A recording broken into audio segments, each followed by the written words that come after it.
France میں کیلے کی بندرگاہ کے قریب پناہ گزینوں کا کیمپ خالی کروانے کی تیاریاں اس وقت زور و شور سے جاری ہیں۔ اسے جنگل کیمپ بھی کہا جاتا ہے۔ اس کیمپ میں تقریباً 10,000 افراد مقیم ہیں، جنہیں پیر کے بعد فرانس کے مختلف علاقوں میں بھیج دیا جائے گا۔ پناہ گزین یہاں رہنے پر اس لیے بھی خوش ہیں کہ یہ علاقہ برطانیہ کے زیادہ قریب ہے، جہاں جانے کے یہ خواہش مند بھی ہیں۔ حال ہی میں پناہ گزینوں اور حکومتی فورسز کے لوگوں میں جھڑپوں کی اطلاعات بھی سامنے آئی ہیں، اور یہ خبر بھی گزشتہ 2 روز سے نشر کی جا رہی ہے کہ فورسز نے پناہ گزینوں پر دھوئیں کے گرنیڈ بھی پھینکے ہیں۔ حکام نے کیمپ میں ہزاروں کی تعداد میں اعلانیہ پرچے تقسیم کیے ہیں، جن میں کہا گیا ہے کہ کیمپ کو بلڈوز کیے جانے سے پہلے وہ سب یہاں سے چلے جائیں۔ یاد رہے کہ چند دن قبل 50 کے قریب افراد نے پولیس پر پتھراؤ بھی کیا تھا، جس کے جواب میں پولیس نے ان پر لاٹھیاں برسائیں اور دھوئیں کے گرنیڈ پھینکے۔ دوسری طرف امدادی اداروں کو یہ خدشہ ہے کہ بعض پناہ گزین فرانس کے دیگر علاقوں میں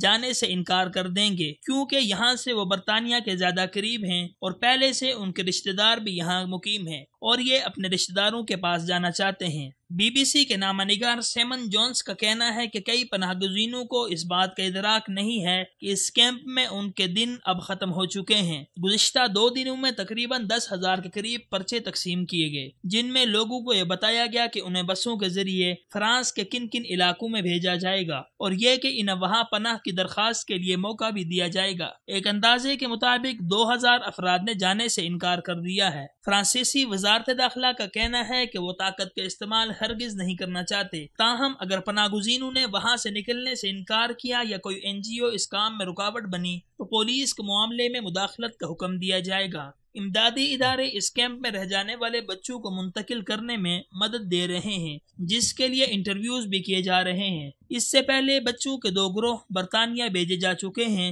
گزشتہ پیر کو 39 بچے برطانیہ پہنچ گئے تھے، جن کے رشتہ دار وہاں پر موجود ہیں۔ اس کیمپ میں لاوارث بچوں کے حوالے سے BBC کی جانب سے جاری کی گئی ایک ویڈیو کے مطابق یہاں پر مقیم ان بچوں کو سخت ذہنی اور بعض اوقات جنسی تشدد کا بھی سامنا کرنا پڑتا ہے۔ فرانسیسی وزارت داخلہ کے مطابق کیمپ کو خالی کروائے جانے کے دوران تحفظ کے پیش نظر بچوں کو شپنگ کنٹینرز میں بنے کیمپ میں منتقل کیا گیا ہے۔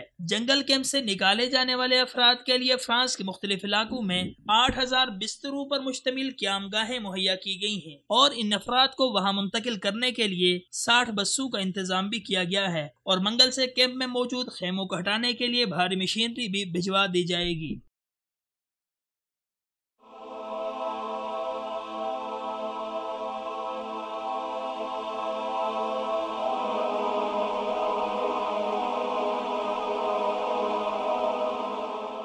ایمان کی کرن، ہدایت کی شمع، رسالہ